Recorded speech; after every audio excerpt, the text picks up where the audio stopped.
अयोध्या रेसिपीमध्ये आपलं सर्वांचं स्वागत आहे. तर आज मी बनवणार आहे घोळची भाजी. या घोळची किंवा चिल्याची भाजी असं पण नाव आहे.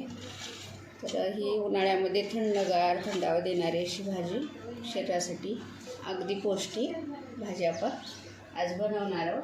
ती कशी बनवायची त्याला चला बघून घेऊया.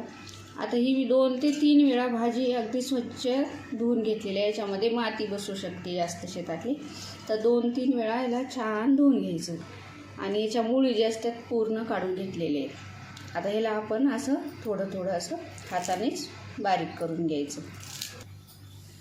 ही भाजी मी अगदी बारीक अशी हातानं तोडून घेतलेली आहे. आता त्याच्यामध्ये मी मुगाची डाळ भिजवायला टाकली होती. ही गावठी डाळ आहे मुगाची, त्याच्यामध्ये आपण टाकून घेणार आहोत. खायला अगदी चविष्ट चवदार अशी लागणारी भाजी, व्यवस्थित केल्यानंतर खूप छान ही भाजी खायला लागणारी अशी आहे. आता आपण याला फोडणी करून घेऊया. त्याच्यासाठी मी तेल टाकून घेतलेलं आहे. तेल गरम झालं त्याच्यामध्ये मी मोहरी टाकून घेते. थोडंसं जिरं टाकून घ्यायचं.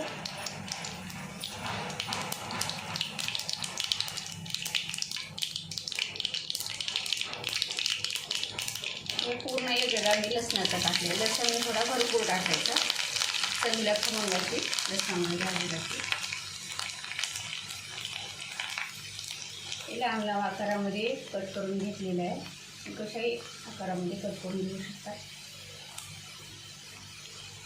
लसूण थोडा लाल झाल्यानंतर त्याच्यामध्ये मी लगेच कांदा टाकून घेणार.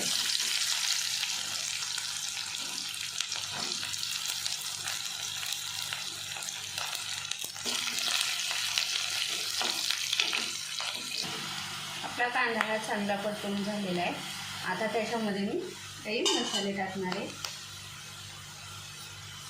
अर्धा चमच हळद टाकून घेतो. 1 ते 1.5 चमच लाल तिखट तुमच्या आवडीनुसार तुम्ही कमी जास्त करू शकता टाकून घेतो. त्याच्यामध्ये चवीनुसार मीठ टाकून घ्यायचं.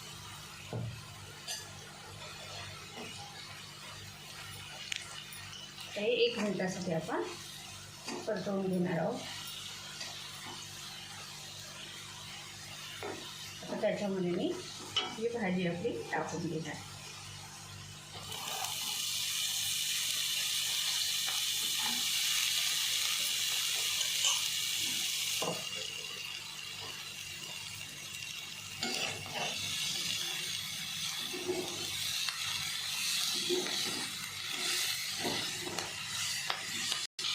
ही आपली भाजी चांगली परतवून झाली.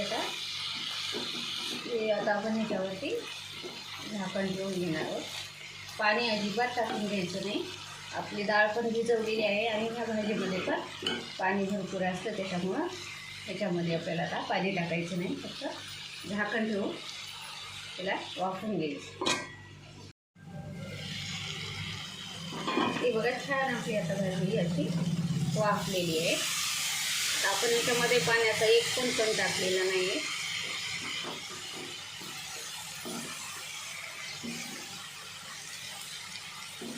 माझ्या चॅनलला नवीन असाल तर लाईक, शेअर, सबस्क्राईब करायला अजिबात विसरू नका. हे बघा आपली अशी छान भाजी आता तयार झालेली आहे. व्हिडिओ आवडला असेल तर लाईक, शेअर, सबस्क्राईब करायला विसरू नका. धन्यवाद.